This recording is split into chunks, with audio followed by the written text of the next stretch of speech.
this quick video, I'll show you how to convert Ethereum to USDT on Kucoin step by step.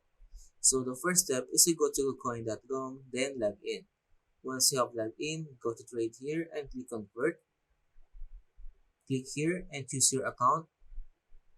So we're going to choose trading account, both main account and trading account. Click here and click here, type down Ethereum, or you can choose Ethereum here. Then type down the amount of Ethereum you want to convert, but make sure it is 0.0001 Ethereum and above. So for example, I want to convert the maximum amount of Ethereum I have, and then I will receive this amount of USDT.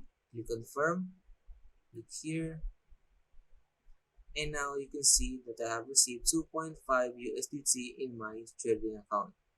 So if you have any questions about how to convert Ethereum to USDT on Kucoin, leave a comment below.